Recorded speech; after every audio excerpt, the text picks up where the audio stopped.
तो भूगोल का हमारा ऑब्जेक्टिव शुरू हो रहा है। पहला चैप्टर है भारत संसाधन एवं उपयोग।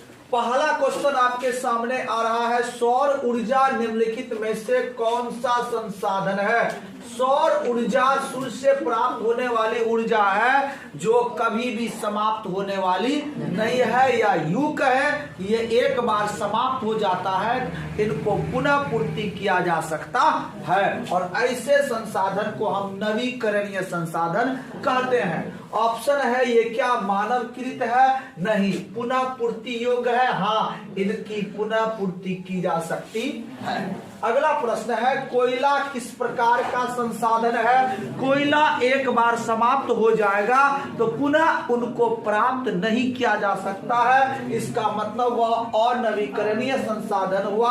Option number A.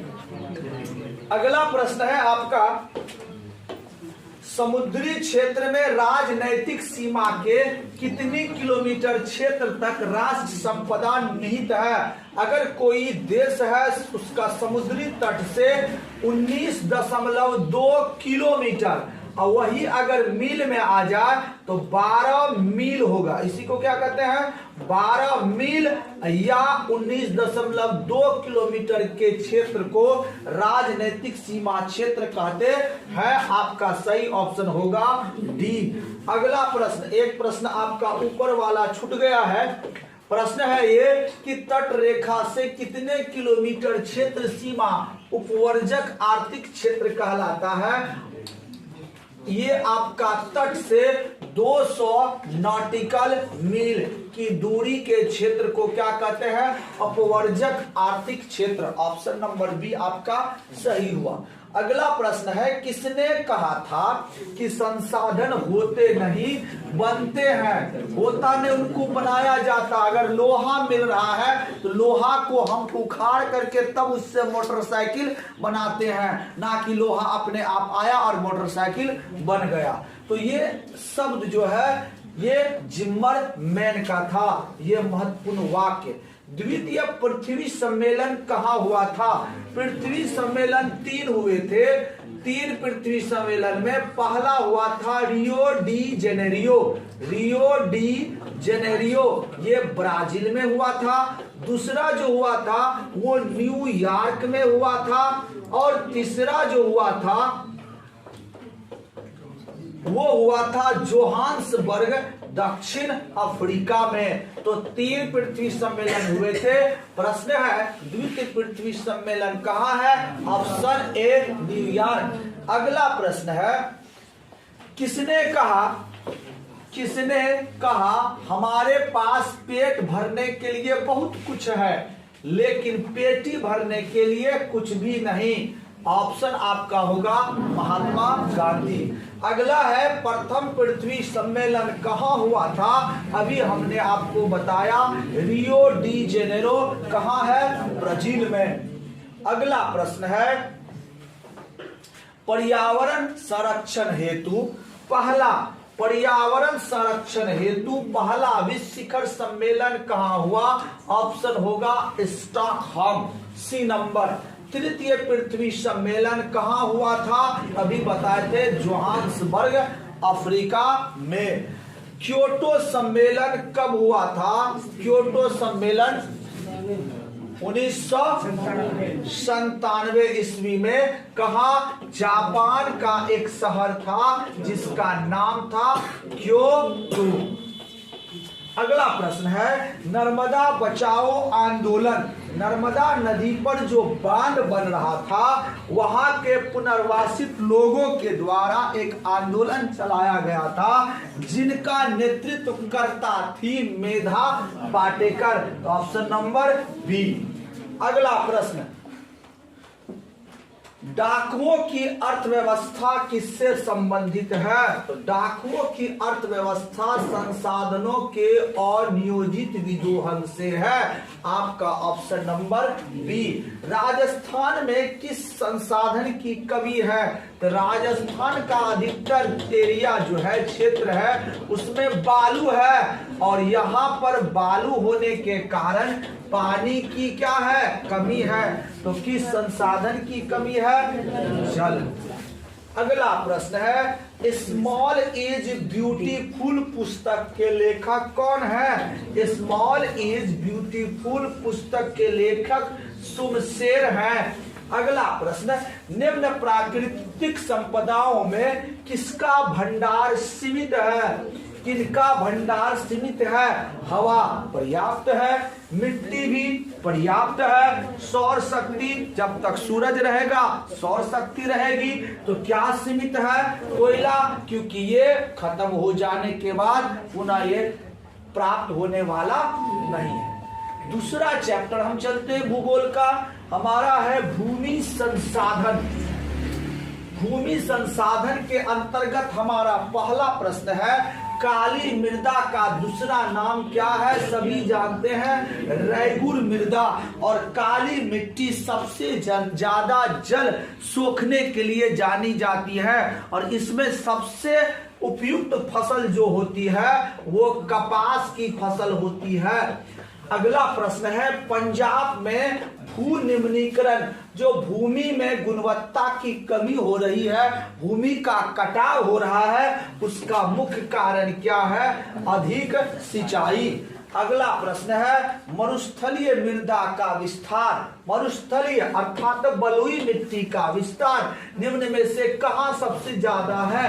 राजस्थान में। अगला प्रश्न सोपानी कृषि किस राज्य में प्रचलित है? सोपानी कृषि पहाड़ी क्षेत्रों में प्रचलित है और यह उत्तराखंड में इस प्रकार की कृषि होती है। अगला मेढक के प्रजनन को नष्ट करने वाला रसायन कौन है? मेढक के प्रजनन, अगर एक रसायन जहां मेढक रहता है वहां घुल जाए तो मेढक के प्रजनन को नष्ट करने के लिए जो रसायन होता है उनका नाम क्या होता है? क्या है? एंड्रिन। अगला प्रश्न भारत में कितने प्रकार की मृदा पाई जाती है? भारत में कुल 6 प्रकार की मृदा पाई जाती है। अगला प्रश्न है भारत में सबसे अधिक विस्तार किस मिट्टी की है? भारत में सबसे ज्यादा जलोढ़ मिट्टी पाई जाती है, इसलिए ऑप्शन नंबर क्या होगा? ए। अब जलोढ़ मिट्टी भी 2 प्रकार का होगा, पुरानी और नई। पुरानी जलोढ़ मिट्टी को हम बांगर कहेंगे और नई जलोढ़ मिट्टी को हम खादर कहेंगे। अगला प्रश्न है काली मिट्टी किस फसल के लिए अधिक उपयुक्त है? अभी हमने बताया था कपास।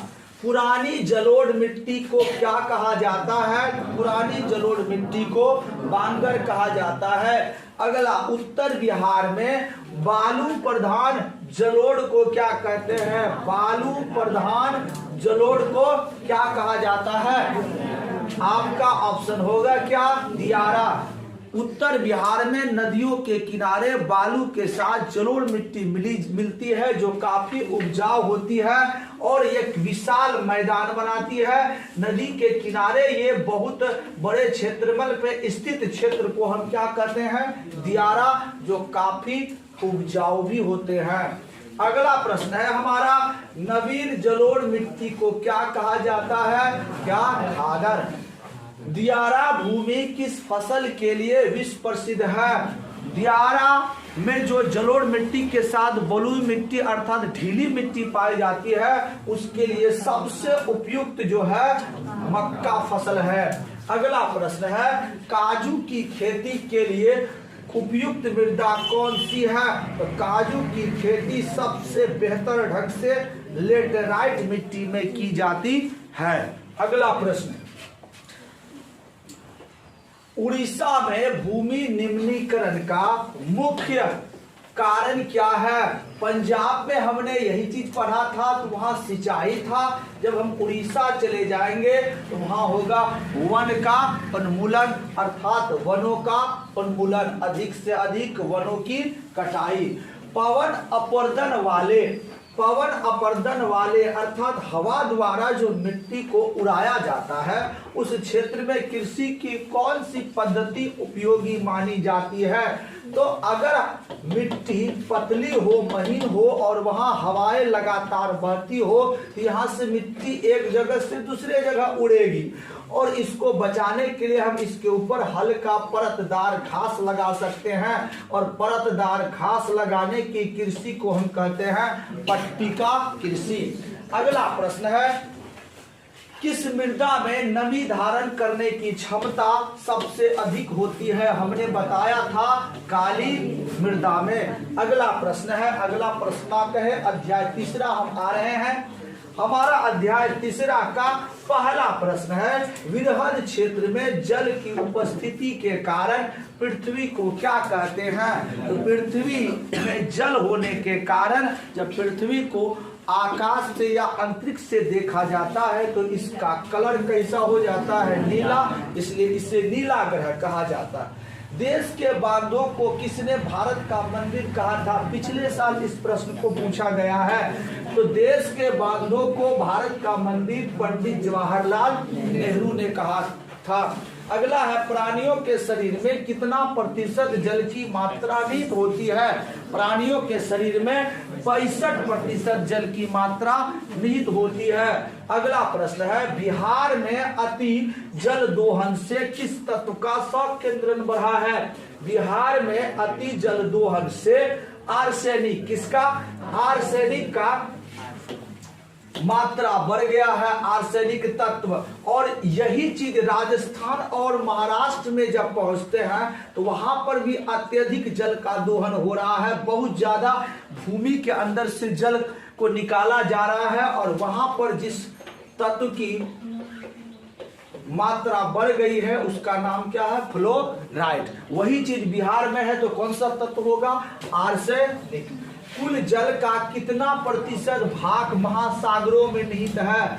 महासागर, चूंकि आप जानते हैं पूरा पृथ्वी पर 71% भाग में क्या है?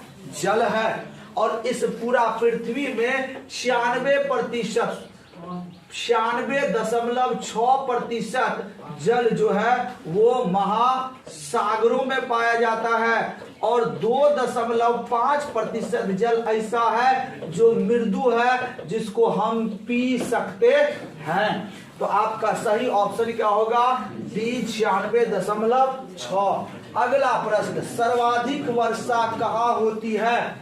सर्वाधिक वर्षा कहाँ होती है? पहले सर्वाधिक वर्षा चेरापूंजी में हुआ करता था, अब सबसे ज्यादा वर्षा मासिनराम में हुआ करता है, इसलिए आपका सही ऑप्शन है डी मासिनराम। राजस्थान एवं महाराष्ट्र में अति जल दोहन से किस तत्व का संकेंद्रण बढ़ा? अभी अभी हमने बताया फ्लोराइड। अगला प्रश्न है, इंद्रपुरी जलाशय योजना बहुत ही वीवीआई प्रश्न है, या कदवन जलाशय योजना किस राज्य में है? हमारा बिहार।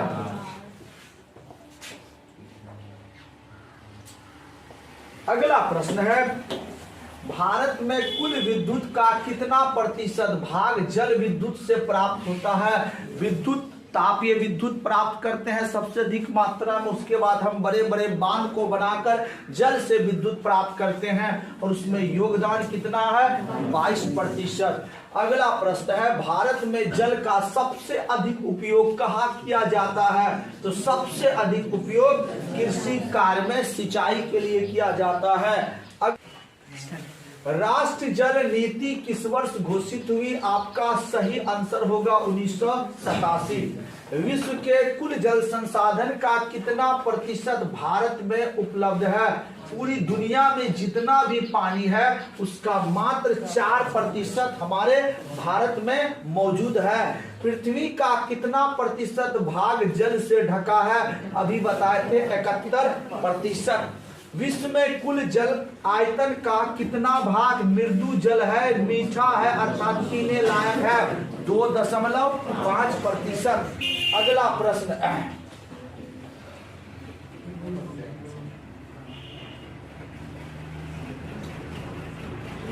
अब अगला अध्याय हम आते हैं वन एवं वन प्राणी संसाधन।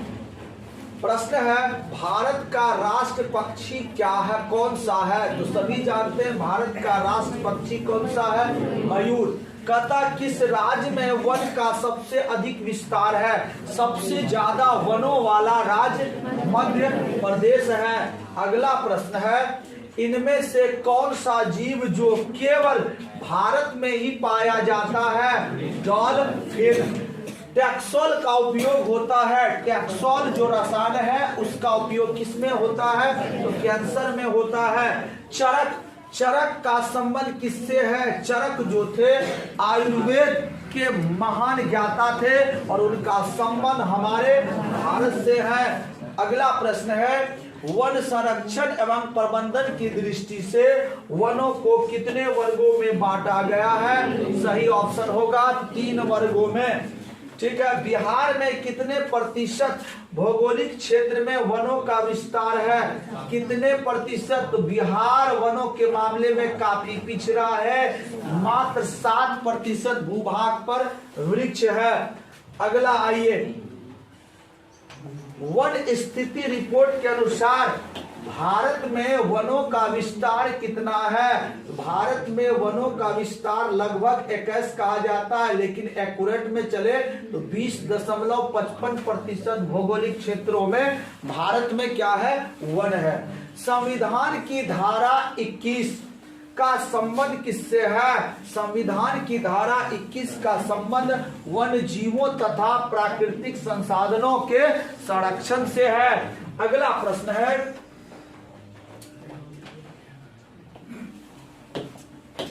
प्राकृतिक संसाधनों के संरक्षण 1968 में कौन सा कन्वेंशन हुआ था? या कन्वेंशन अफ्रीका में हुआ था, इसलिए इसका नाम अफ्रीकी कन्वेंशन रखा गया।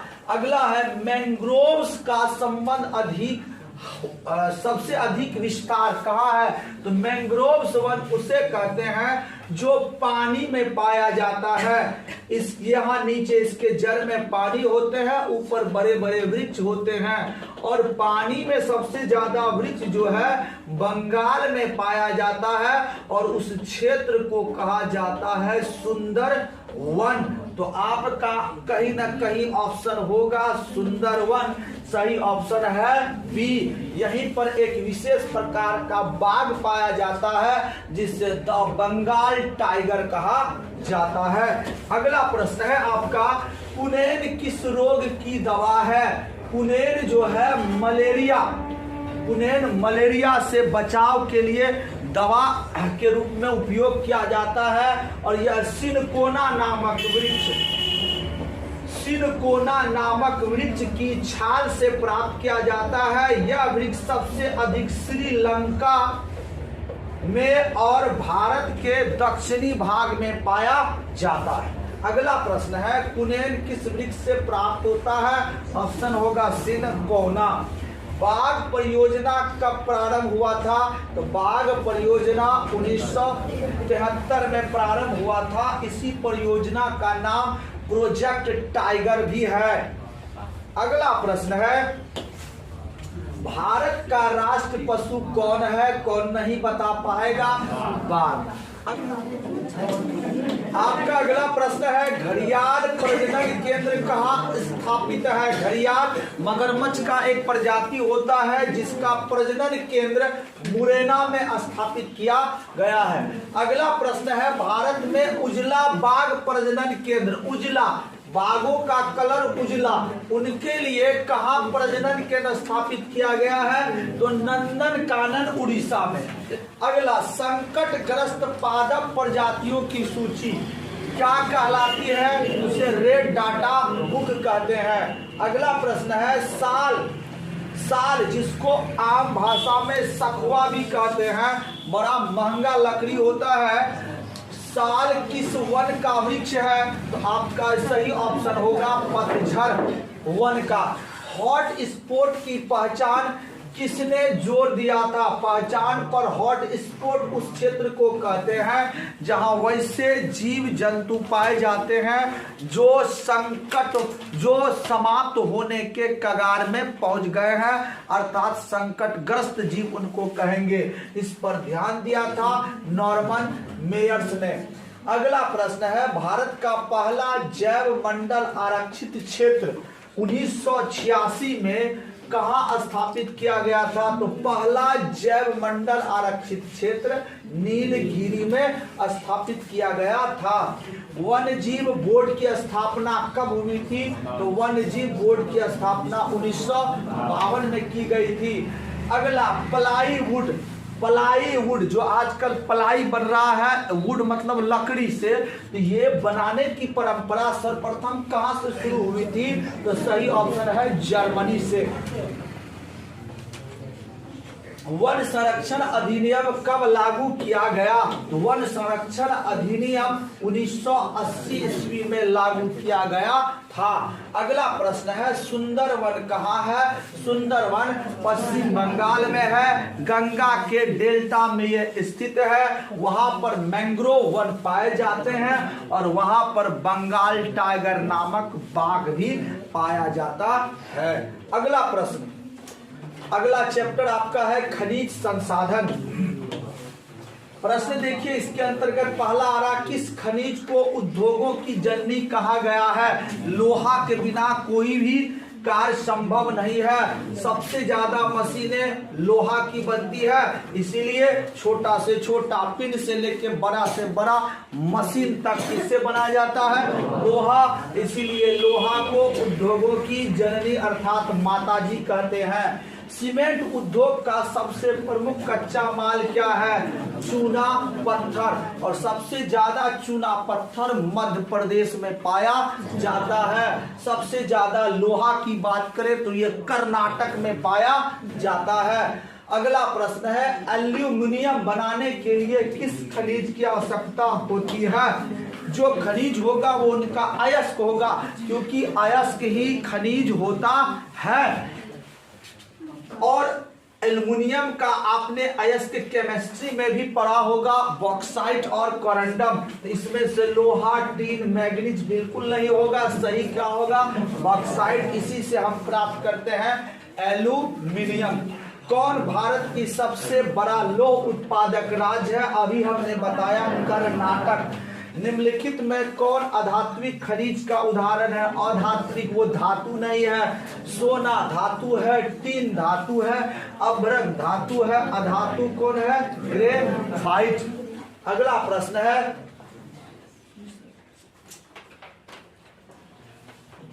उड़ीसा किस खनिज का सबसे बड़ा उत्पादक है? उस उड़ीसा किस खनिज का सबसे बड़ा उत्पादक है? तो उड़ीसा सबसे ज्यादा मैग्नीज का उत्पादन करता है। इसी मैग्नीज से लोहा को भी बनाया जाता है। अगला प्रश्न है, निम्न में इनमें से कौन लोहयुक्त खनिज का उदाहरण है? लोहयुक्त अभ्रक तो बिल्कुल नहीं होगा। बॉक्साइट से एल्युमिनियम, चूना पत्थर से सीमेंट। तो अभी हमने बताया लोहा बनाने के लिए किसकी आवश्यकता पड़ती है? मैग्नीज। तो सही ऑप्शन हुआ ए, मैग्नीज। 1 टन इस्पात बनाने में कितने मैग्नीज उपयोग होते हैं? जब आप 1 टन इस्पात बनाइएगा तो आपको 10 केजी मैग्नीज की आवश्यकता पड़ेगी। अगला प्रश्न है, कौन लौह अयस्क का एक प्रकार है? तो लौह अयस्क जो होता है हेमाटाइट, मैग्नेटाइट। तो आप देखिए इसमें कौन सा है? हेमाटाइट। ये लिग्नाइट और बिटुमिनस क्या है? तो यह कोयला का एक प्रकार है। अगला प्रश्न है, भारत में लगभग कितने खनिज पाए जाते हैं? भारत में लगभग 100 प्रकार के खनिज पाए जाते हैं। छत्तीसगढ़ भारत का कितना प्रतिशत लौह अयस्क उत्पादन करता है? 20%। अगला प्रश्न है, मैग्नीज उत्पादन में भारत का विश्व में क्या स्थान है? मैग्नीज उत्पादन में भारत का स्थान तृतीय है। अगला है, देश में तांबे का कुल भंडार कितना है? तो देश में तांबे का कुल भंडार 125 करोड़ टन है। अगला प्रश्न है, बिहार झारखंड में देश का कितना प्रतिशत अबरक का उत्पादन होता है? बिहार झारखंड में देश का कुल 80% अबरक का उत्पादन होता है। अगला प्रश्न आइए, किस बंदरगाह से लोहे का निर्यात किया जाता है? तो सबसे ज्यादा लोहा कहाँ पाया जाता है? कर्नाटक। और कर्नाटक के नजदीक जो राज्य है वो आंध्र प्रदेश, और आंध्र प्रदेश में एक बंदरगाह है जिसका नाम है विशाखापट्टनम। तो आपका सही ऑप्शन क्या होगा? विशाखापट्टनम।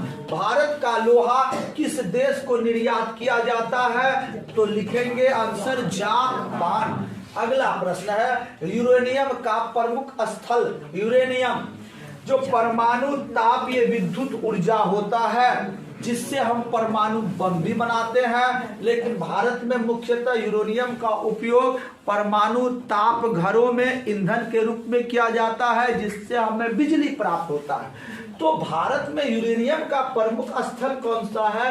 जादूगोड़ा। अगला है, घाटशिला किस खनिज के लिए प्रसिद्ध है? तो घाटशिला में जो खनिज पाया जाता है वो है तांबा। बेलांडीला, बेलांडीला या कुद्रेमुख खान ये कर्नाटक में है, और कर्नाटक में है तो आप समझ सकते हैं क्या होगा? लौह अयस्क। अगला प्रश्न, चूना पत्थर का सर्वाधिक उत्पादन किस राज्य में होता है? हमने कुछ क्षण पहले ही बताया था, मध्य प्रदेश में। इनमें कौन लौह अयस्क नहीं है? हेमाटाइट है, मैग्नेटाइट है, लिमोनाइट है, कौन नहीं है? एंथ्रासाइट, एंथ्रासाइट है। एंथा लिख दिए हैं, और एंथ्रासाइट क्या है? सर्वोच्च कोटि का कोयला है। सही ऑप्शन होगा सी। पीतल बनाया जाता है। पीतल एक मिश्र धातु है जो तांबा और जस्ता के मिश्रण से बनाया जाता है।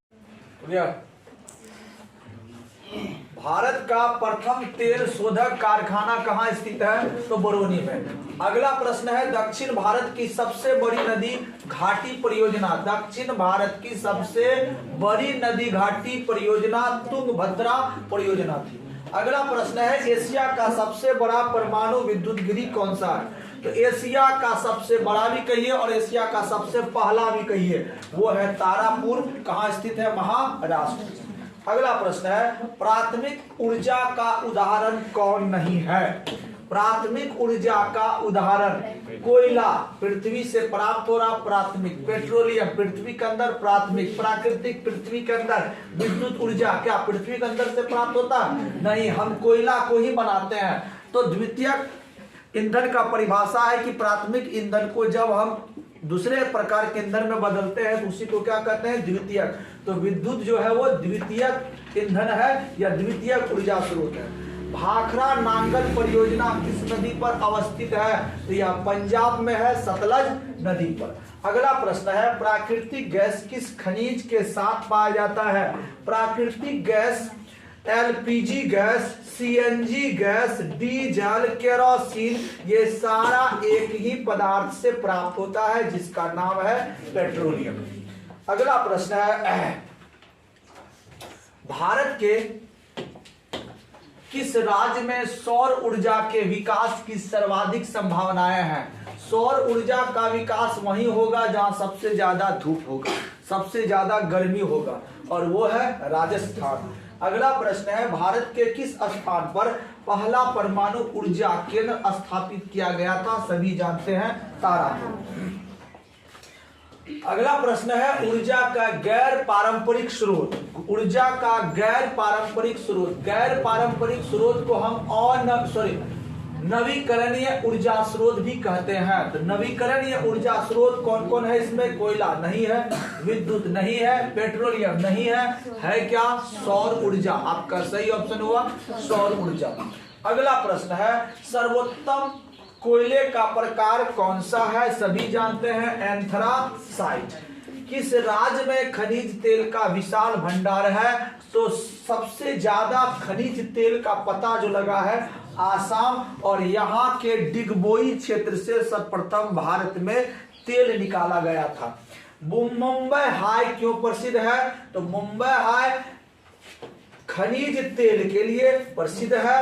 ये अरब सागर में, मुंबई तट से दूर अरब सागर में सागर सम्राट नामक मंच तैयार कर यहाँ पर सागर सम्राट नामक मंच तैयार कर यहाँ से तेल को निकाला जा रहा है, और इसी तेल के लिए पेट्रोलियम के लिए मुंबई हाई प्रसिद्ध है। तो आपका सही ऑप्शन होगा खनिज तेल हेतु। अगला प्रश्न है, कौन सा ऊर्जा स्रोत अनवीकरणीय है अर्थात परंपरागत है? जल नवीकरणीय, सौर ऊर्जा नवीकरणीय, पवन नवीकरणीय। ये समाप्त नहीं हो सकता है, कोयला समाप्त हो सकता है। तो आपका सही ऑप्शन हुआ सी। भारत में कोयले का सर्वप्रमुख उत्पादक राज्य कौन है? सबसे ज्यादा कोयला इसी राज्य में पाया जाता है, तो हमारा पड़ोसी झारखंड। अगला प्रश्न है, ताप विद्युत केंद्र का उदाहरण कहाँ है? तो ताप विद्युत केंद्र का उदाहरण यहाँ कहाँ है? बरौनी में। अगला प्रश्न है, ज्वारीय एवं तरंग, ज्वारीय एवं तरंग ऊर्जा, ज्वारीय एवं तरंग ऊर्जा किससे प्राप्त करते हैं? तो समुद्र की लहर से। हेतु भारत के अधिक अनुकूल परिस्थितियां कहाँ है? इससे इस प्रकार की ऊर्जा प्राप्त करने के लिए कोई न कोई ऐसा क्षेत्र होगा जो नदी या सागर का तट होगा। तो वह कौन सा क्षेत्र है? खंभात की खाड़ी। अगला प्रश्न है, गोंडवाना समूह का कोयला, गोंडवाना समूह के कोयले का निर्माण कब हुआ था? तो गोंडवाना समूह के कोयले का निर्माण 20 करोड़ वर्ष पूर्व हुआ था। यह सबसे पुराना कोयला समूह है और भारत में सबसे ज्यादा इसी समूह का कोयला पाया जाता है। अगला प्रश्न है, यूरेनियम का प्रमुख उत्पादक स्थल, इस प्रकार का क्वेश्चन आप पढ़ चुके हैं। यूरेनियम का प्रमुख उत्पादक स्थल जादूगौड़ा है। अगला प्रश्न है, भारत में पहला जल विद्युत संयंत्र कहाँ लगाया गया था? भारत में पहला जल विद्युत संयंत्र दार्जिलिंग में लगाया गया था, लेकिन ये सफल नहीं हुआ था। तो सफलता पूर्वक जो पहला संयंत्र था वो शिव समुद्रम में लगाया गया था। लेकिन आपसे प्रश्न पूछ रहा कि पहला, तो पहला में क्या होगा? Darjeeling, option number B.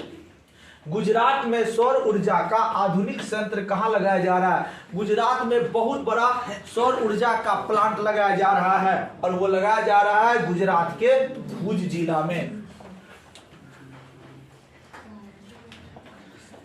अब आगे आइए, चावल, चावल है खरीफ फसल, रबी फसल, जायद। अब जान लीजिए जो रबी है ये शरद ऋतु में होता है, शरद ऋतु में। जो खरीफ है ये होगा गर्मी में, और गर्मी और शरद में जो अल्पकाल में होगा वो होगा जायद। तो शरद ऋतु में कौन सा फसल होगा? सारा, लगभग सारा दलहन। अगर आपको चना, मटर, मूंग, सारा तिलहन, सरसों, तिल, ये सब कब कहाँ होगा? रबी फसल में। अब आप ले लीजिए धान, मक्का, ये जूट, पटसन, ये सब कहाँ होगा? गर्मी में। तो आप इसमें मारिएगा खरीफ फसल। तो चावल, चावल को हम लोग कहते हैं गर्मा की खेती, तो ये गर्मी में होता है। इस प्रकार से ये कौन सा फसल है? खरीफ फसल। आपका ऑप्शन हुआ ए, खरीफ। अगला प्रश्न है, दाल किस पौष्टिक का अंश का स्रोत है? तो दाल में सबसे ज्यादा पाया जाता है प्रोटीन। अगला, निम्नलिखित में खरीफ फसल कौन है? फिर यहाँ देखेंगे, खरीफ मतलब गर्मी में होने वाला, गर्मी में होने वाला कौन है? चावल। सरसों तिलहन फसल है। गेहूं को आप सभी जानते हैं ठंडी में लगाते हैं। अब मटर क्या है? दलहन फसल। ये भी क्या होगा? शीतकालीन फसल होगा, ये रबी। तो आपका खरीफ इसमें से कौन सा आया? चावल। आपका ऑप्शन हुआ सी। अगला प्रश्न, नारियल प्रदेश किसे कहा जाता है? नारियल का सबसे अधिक उत्पादन होने के कारण केरल को नारियल प्रदेश कहा जाता है। अगला प्रश्न, झूम खेती भारत के किस क्षेत्र में किया जाता है? ये झूम खेती जो है पर्वतीय क्षेत्रों में किया जाता है, और पर्वतीय क्षेत्रों में जो हमारा पूर्वोत्तर भारत है जिसके अंतर्गत सिक्किम और अरुणाचल प्रदेश, मेघालय, आसाम आते हैं, यहाँ पर पहाड़ों पर जो खेती की जाती है वो झूम खेती, इसलिए सही ऑप्शन होगा पूर्वोत्तर। किस फसल की खेती के लिए ढालू भूमि की आवश्यकता है? ढालू भूमि जहां पर पानी न रुक पाए, चाय की खेती, कहवा की खेती के लिए इसी प्रकार के खेतों की आवश्यकता है। तो आपका सही ऑप्शन होगा कहवा। अगला प्रश्न है, दक्षिण भारत में सर्वाधिक गन्ना उत्पादक राज्य कौन है? दक्षिण भारत में अगर आप चले जाए, यहाँ पर आपका है महाराष्ट्र, और उत्तर भारत में आ जाए तो यहाँ पर है आपका यूपी। तो उत्तर भारत में सबसे ज्यादा यूपी, दक्षिण भारत में महाराष्ट्र। सही ऑप्शन आपका होगा सी, महाराष्ट्र।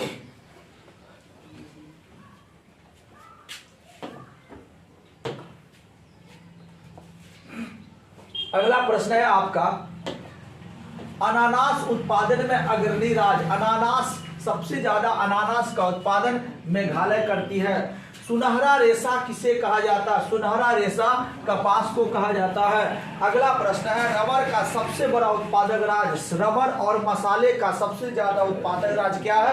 केरल। अगला प्रश्न देखिए, असम और उत्तरी बंगाल में मुख्य रोपण फसल क्या है? असम और उत्तरी बंगाल में मुख्य रोपण फसल क्या है? तो मुख्य रूप से यहाँ पर क्या, तो आसाम का चाय बहुत फेमस है। उत्तरी बंगाल जो दार्जिलिंग है वहां पर भी चाय, वहां की चाय तो विश्व प्रसिद्ध है।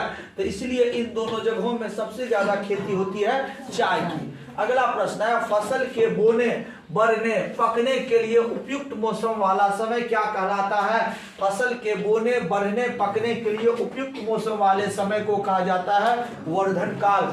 भारत में हरित क्रांति कब आई? भारत में हरित क्रांति में मुख्य रूप से गेहूं और चावल की फसलों पर खास करके प्रयोग किया गया था।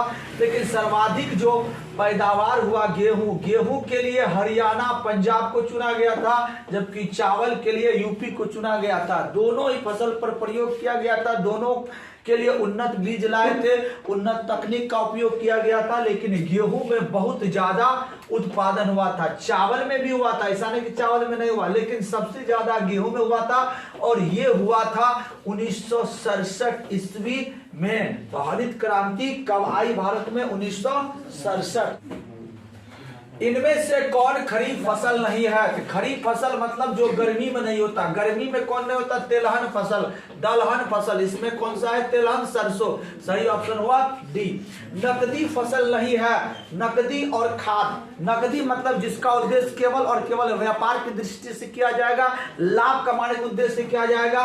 और भोज में जिसका प्रयोग मुख्य रूप से खाने के लिए किया जाएगा। तो गेहूं को आप खाते हैं क्या? जूट को खाते हैं, कपास को, गन्ना का भी, कितना गन्ना खा सकते हैं? गन्ना का गुड़ या चीनी बनाकर खा सकते हैं। तो इन तीनों फसल का मुख्य उद्देश्य होता है ज्यादा से ज्यादा लाभ कमाना। ये नकदी फसल है और नकदी फसल नहीं है कौन? गेहूं। आपका अगला प्रश्न है, इनमें कौन रबी फसल नहीं है? रबी फसल नहीं है अर्थात वैसा फसल जो ठंडी में नहीं होता है। जौ, गेहूं के साथ ठंडी में मटर, दलहन है, सरसों, तिलहन है। तीनों का तीनों रबी फसल है। चावल जो है ये रबी फसल नहीं है। आपका सही ऑप्शन हुआ डी। अगला प्रश्न है, श्वेत क्रांति या ऑपरेशन फ्लड किससे संबंधित है? श्वेत क्रांति या ऑपरेशन फ्लड किससे संबंधित है? तो ये आपका दूध से संबंधित है। श्वेत क्रांति, ऑपरेशन फ्लड किससे? दूध से। हरित क्रांति से किस फसल का उत्पादन में वृद्धि हुई? हरित क्रांति से उत्पादन में वृद्धि किसका हुआ? गेहूं का। लेकिन प्रयोग किस पर किया गया था? चावल और गेहूं। यदि ऑप्शन कहीं पर ऐसा रहे कि एक में चावल है, बी में गेहूं है और सी में दे दे गेहूं और चावल दोनों, तो आपका ऑप्शन नंबर सी होगा, गेहूं और चावल दोनों। अगला प्रश्न होगा, खरीफ फसल नहीं है। कौन खरीफ फसल नहीं है अर्थात गर्मी का फसल नहीं है? ज्वार, बाजरा, सोयाबीन, जूट और चना। तो ये जूट जो है ये खरीफ फसल, चना आपका दलहन है। तो दलहन जो है खरीफ फसल नहीं है, बाद बाकी सारा का सारा गर्मी में बोया जाने वाला फसल है। आपका सही ऑप्शन हुआ चना। जायद फसल नहीं है। जायद वह फसल होता है जो बिल्कुल कम समय में और गर्मी सर्दी के बीच में होता है। तो कौन कौन? तरबूज, खीरा और ककड़ी, ये तीनों का तीनों क्या है? जायद। मूंग क्या है? दलहन। तो दलहन फसल है तो ये रबी होगा, तो क्या नहीं है? जायद नहीं है। Option number D. अगला प्रश्न है, भारत में हरित क्रांति का जनक किसे माना जाता है? तो भारत में हरित क्रांति का जनक सभी जानते हैं, एम स्वामीनाथन को माना जाता है। अगला प्रश्न है, रेशम कीट किस पौधे पर पाला जाता है? रेशम कीट शहतूत के पौधे पर पाला जाता है और रेशम कीट के पालने को कहते हैं सेरीकल्चर।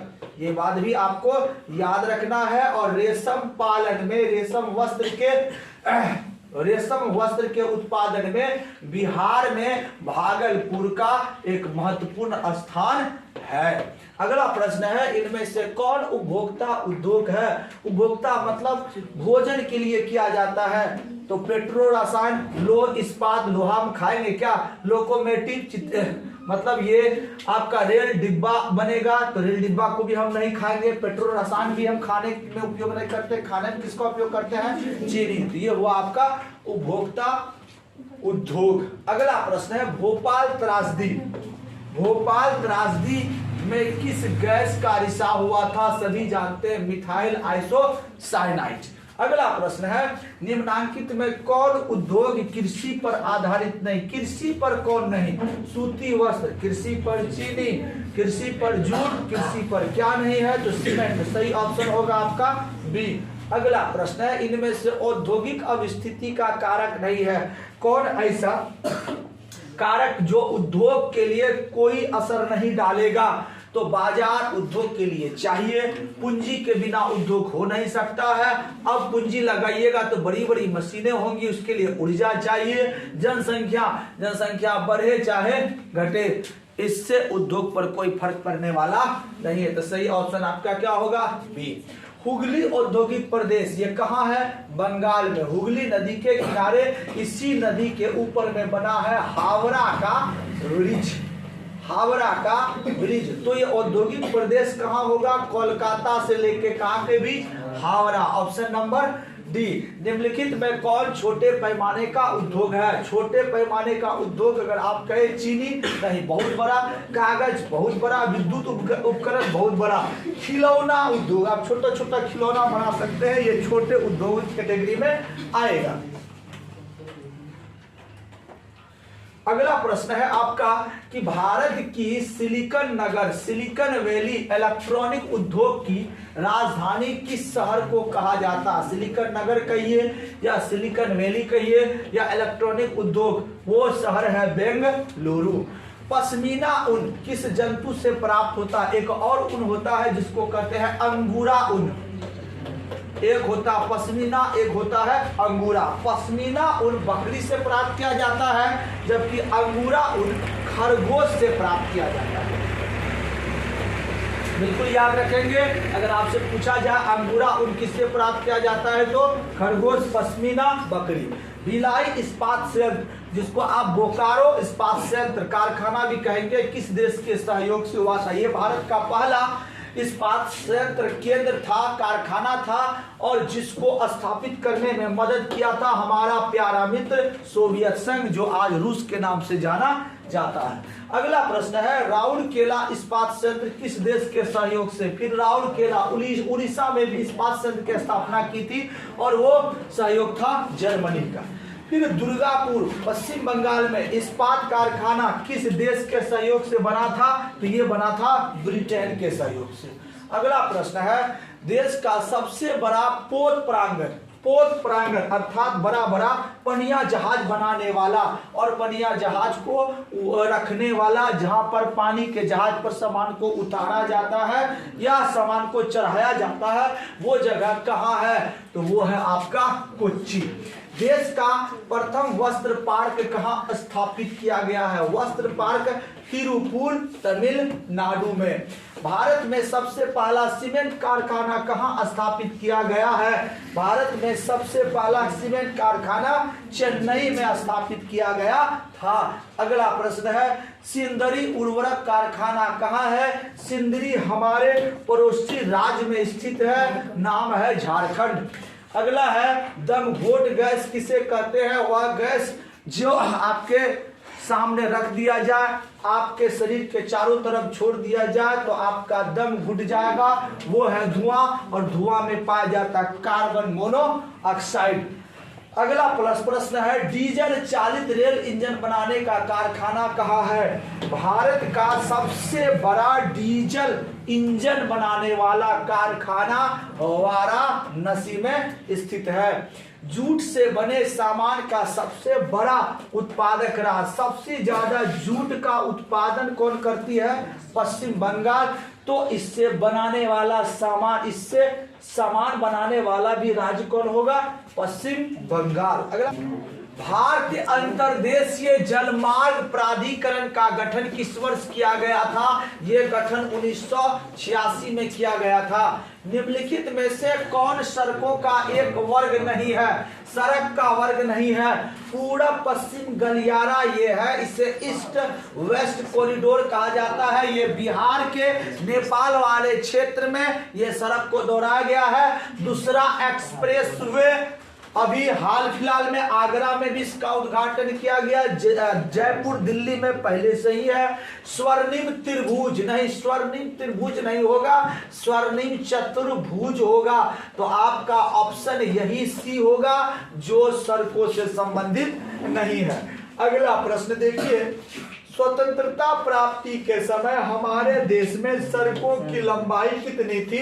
तो स्वतंत्रता प्राप्ति के समय देश में सड़कों की लंबाई 3.88 लाख किलोमीटर मात्र थी।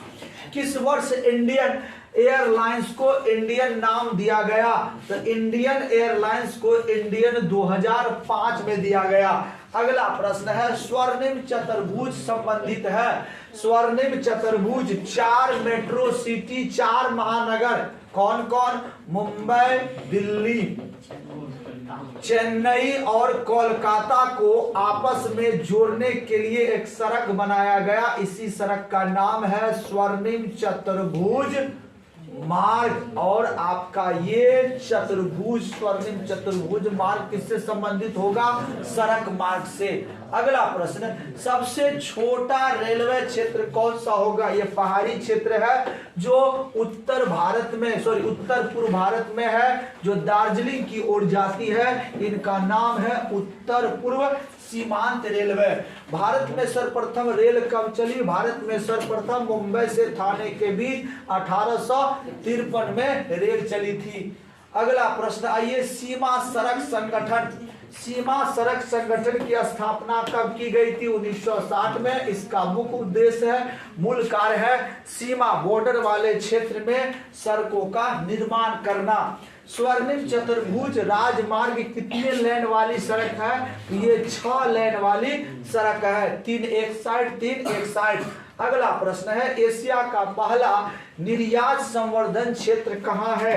एशिया का पहला निर्यात यानी कि एशिया में सबसे पहले एशिया से सामान को दूसरे देशों में भेजे जाने के लिए एक सेंटर बनाया गया था, और उस सेंटर को बनाने वाले थे हमारे ईस्ट इंडिया कंपनी वाले अंग्रेज, और वो बनाया गया था कहाँ? कोलकाता में। अगला प्रश्न देखिए, कांवर झील कहाँ स्थित है? कई बार इसको पूछा गया है। कांवर झील कहीं और स्थित नहीं, हमारे बिहार के बेगूसराय जिला में स्थित है। ये प्रश्न भी कई बार पूछा गया है, कुशेश्वर स्थान किस जिला में स्थित है? ये भी बेगूसराय में ही स्थित है। संजय गांधी जैविक उद्यान, बिहार का एकमात्र जैविक उद्यान संजय गांधी जैविक उद्यान जो बहुत पहले से है, वो कहाँ स्थित है? पटना में। अब राजगीर गया में भी कुछ जैविक उद्यान खोले जाने की खबर है। आगे बढ़ेंगे। अगला प्रश्न है, गंडक परियोजना का निर्माण गंडक परियोजना का निर्माण किस स्थान पर हुआ है? तो गंडक परियोजना का निर्माण वाल्मीकि नगर में हुआ है। अगला है बिहार में नहरों द्वारा सर्वाधिक सिंचाई, नहर द्वारा सर्वाधिक सिंचाई किस जिले में होती है? उस जिला का नाम है रोहतास। अगला प्रश्न है कोसी नदी घाटी परियोजना, कोसी नदी घाटी परियोजना का आरंभ कब हुआ? तो कोसी बराज बिहार की शोक कोसी नदी पर स्थापित किया गया है और यह किया गया है 1954 में। अगला प्रश्न है कहलगांव ताप विद्युत परियोजना किस जिला में अवस्थित है? जिला की बात करें तो बस ज्यादा दूर नहीं, भागलपुर के पीरपैती में ये स्थित है। अगला कांटी ताप विद्युत परियोजना किस जिला में स्थित है? तो ये मुजफ्फरपुर के कांटी नामक जगह पर स्थित है। अगला रेल वर्कशॉप कहाँ है? तो बिहार में रेल वर्कशॉप मुंगेर जिला के जमालपुर में, मुंगेर जिला के जमालपुर में स्थित है। अगर आपसे जिला पूछता तो आंसर मुंगेर होता, स्थान पूछा है तो आंसर क्या होगा? जमालपुर, याद रखेंगे। अगला प्रश्न अशोक पेपर मिल किस जिला में स्थित है? अशोक पेपर मिल समस्तीपुर में स्थित है। अगला बिहार की पहली रेल लाइन थी, तो बिहार क्या भारत में सबसे पहले रेल लाइन बिछाया था अंग्रेजों ने? तो बिहार में भी अंग्रेजी बिछाए थे और अंग्रेजों की कंपनी का नाम था ईस्ट इंडिया कंपनी और रेल मार्ग का नाम था ईस्ट इंडिया रेल मार्ग। वो लड़का को देखो,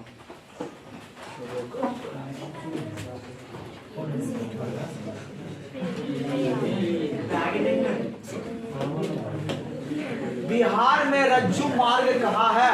बिहार में रज्जू मार्ग, रज्जू मार्ग क्या है कि दो पहाड़ों के बीच, ध्यान देंगे, एक तार है और इसी तार में एक लटकता हुआ यान है, इसी में लोग बैठ जाते हैं, इस छोर से उस छोर जाते हैं। यह एक एडवेंचर है, कभी कभी दुर्घटना भी इसमें हो जाती है। इसी मार्ग का नाम रज्जू मार्ग है और यह स्थित है राजगीर में। अगला प्रश्न है मंदार हिल किस जिला में स्थित है? यह है बांका में। बिहार का सबसे बड़ा नगर बिहार की राजधानी पटना। अगला प्रश्न है ग्रांड ट्रंक रोड राष्ट्रीय राजमार्ग संख्या कितनी है? ग्रांड ट्रंक जो कि शेरशाह सूरी द्वारा बनाया गया था, इसकी राष्ट्र मार्ग संख्या कहिए या इसको एनएच कहिए, एनएच नंबर ये है 2। भारत ग्रांड ट्रंक रोड राष्ट्रीय राजमार्ग पहले भारत की सबसे लंबी और सबसे चौड़ी सड़क थी, लेकिन अब इसी में से एक और सड़क आ गया है जिसका नाम है NH7 जो भारत की सबसे लंबी राष्ट्रीय राजमार्ग है। क्वेश्चन कभी पूछ सकता है कि भारत का सबसे लंबी राष्ट्रीय राजमार्ग संख्या क्या है? तो आप लिखेंगे NH7। अगला प्रश्न है राष्ट्रीय पोत संस्थान पटना के किस घाट पर स्थित है? तो काफी फेमस घाट है महेंद्रू घाट। अगला प्रश्न है निम्नलिखित नदियों में से किसे बिहार का शौक कहा जाता है? बिहार का दुख, वो है कोसी। अगला प्रश्न है बिहार संपन्न है किस मामले में? उद्योग में कभी भी नहीं हो सकता है, खनिज में बिल्कुल नहीं, पशुपालन में हल्का फुल्का, लेकिन सबसे ज्यादा कृषि में। आपका ऑप्शन हुआ सी। बिहार में रेल परिवहन का शुभारंभ कब हुआ? भारत में हुआ 1853 में। 7 साल बाद ये मुंबई से बिहार तक पहुंचा। 1860 में पहली बार बिहार में रेल चला। अगला प्रश्न है बिहार के किस शहर में कांच उद्योग स्थापित है? तो कांच उद्योग स्थापित है हाजीपुर में। सिगरेट का कारखाना कहाँ है? सिगरेट का कारखाना वही है जहां बंदूक का कारखाना है और वो है मुंगेर में। अगला प्रश्न है खाद कारखाना कहाँ स्थित है? तो खाद का कारखाना बरौनी में स्थित है। अगला प्रश्न है किस नगर में कालीन तैयार किया जाता है? किस नगर में कालीन तैयार किया जाता है? यूपी के सटे हुए एक शहर है जिसका नाम है ओबरा। वहां पर कालीन तैयार किया जाता है। आगे पढ़ते हैं, बिहार की सीमा में रेल मार्ग की कुल लंबाई कितनी है? 6283 किलोमीटर, इससे थोड़ा सा ज्यादा ही होगा। अगला होगा, चूना पत्थर का उपयोग मुख्य रूप से किस उद्योग के लिए किया जाता है? पूर्व में पढ़ चुके हैं, सीमेंट उद्योग के लिए। बिहार में कुल कितने अधिसूचित क्षेत्रों में वन का विस्तार है? 6374 किलोमीटर। तंबाकू का उत्पादक क्षेत्र कहाँ है? तंबाकू सबसे ज्यादा गंगा के दियारा में उत्पादित किए जाते हैं। अगला प्रश्न, उच्चावच प्रदर्शन के लिए हेस्यूर विधि का विकास किसने किया था? तो हेस्यूर विधि का विकास करने वाले ऑस्ट्रिया के लेहमान थे। अगला प्रश्न है,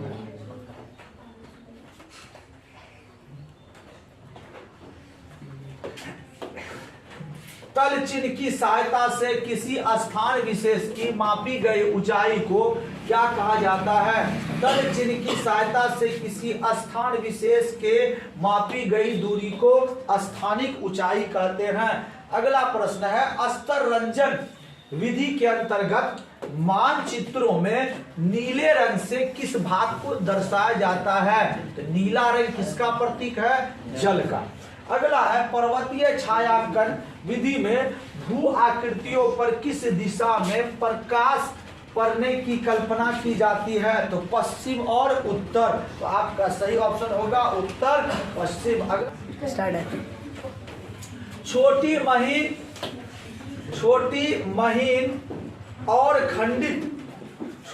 महीन और खंडित रेखाओं को ढाल की दिशा में खींचकर उच्चावच प्रदर्शन की विधि को क्या कहा जाता है? इस प्रकार से आपने पढ़ा है, इस प्रकार से खींचकर ढाल को प्रदर्शित किया जाता था। इस विधि का नाम था हेस्यूर विधि। अगला प्रश्न है, मानचित्र पर समोच्च रेखाओं को किस रंग द्वारा प्रदर्शित किया जाता था? आपका आंसर होगा बादामी। समुद्र तल से समान ऊंचाई वाले स्थानों को मिलाने वाली रेखा को क्या कहा जाता है? उनको कहा जाता है समोच्च रेखा। अगला प्रश्न है, हेस्यूर विधि में ढालू हिस्सा को किस रंग से दिखाया जाता है? आपका सही आंसर होगा काला रंग।